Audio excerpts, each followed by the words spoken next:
But in fact, the 401k plans that have become the primary source of retirement income for 60 million Americans were never designed to be retirement plans in the first place. They were created in the late 1970s as a savings plan and tax shelter for ordinary Americans. The idea was that workers would make voluntary contributions and employers would match a portion of them.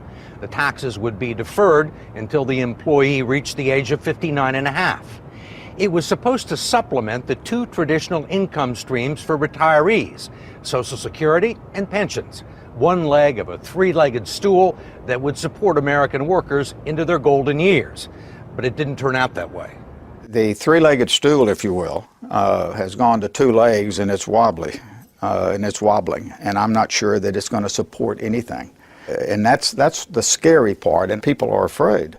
Brooks Hamilton has helped design retirement plans for some of the country's largest corporations.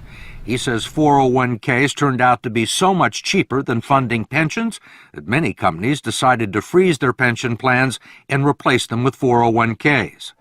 The decision created millions of new employee investors for Wall Street and the financial community, and they pounced on the opportunity. If you go back and track the mutual fund growth in assets, and you track the growth in 401k plans, it looks like a railroad track leading to the sky. They are parallel tracks. So the big beneficiaries were the mutual funds. That's right. That's correct. When employers began turning 401ks into retirement plans, the financial community was not shy about promoting them as such. The prospect of trillions of dollars in the hands of unsophisticated investors opened the door for all sorts of potential abuses. The fact is that the typical 401k investor is a financial novice. They don't know a stock from a line. And we give them a list of 20 or 30 mutual funds with really, really powerful names. You know, they sound like, gee, that's where I want to have my money. What are generally the quality of the mutual funds and 401k plans? Mediocre. I'm going to be real honest with you. With half the funds on the list, really dogs, what people would characterize as dogs, shouldn't be on the list to start with. There clearly has been a raid on these funds by the people of Wall Street, and it's cost the savers and the future retirees a lot of money that would otherwise be in their account, independent of the financial collapse. Representative George Miller of California is chairman of the House Committee on Education and Labor and a staunch critic of the 401k industry, especially its practice of deducting more than a dozen undisclosed fees from its clients' 401k accounts. Now you got a bunch of economic wizards jumping in and taking money out of your retirement plan, and they don't want to tell you how much. You can't decipher it in simple English, and they're not interested in disclosing it or having any transparency about it. And most of the people that look at their 401ks have no idea that these fees are being taken out. No. Where would you find it? Where would you find these fees in this prospectus? You can look on any page you want, and when you're all done reading it, and you will find some of the fees and the commissions here, but you won't find them all, and I bet you won't find half of them.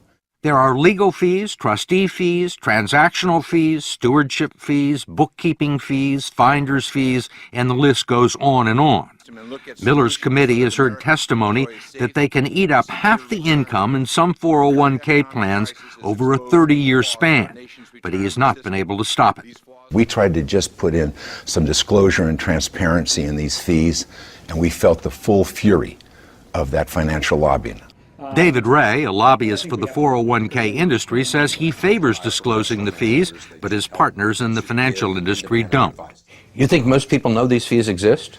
I think they know that there are fees. They don't know exactly how large they are. Why do you think the financial services industry is opposed to fee transparency? I don't know that they're opposed to it. I think the issue is... You don't think they're opposed to it? Well, they want to keep... You're a lobbyist in Washington, right? You know they're opposed to it.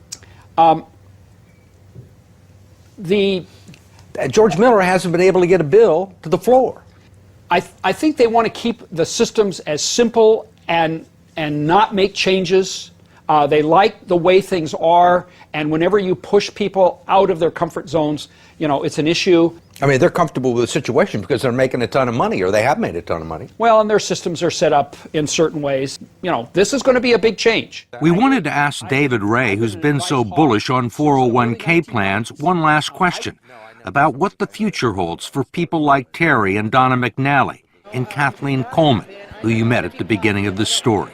Dedicated, loyal, I can be there, there's nothing standing in my way. Thank you. Need a babysitter?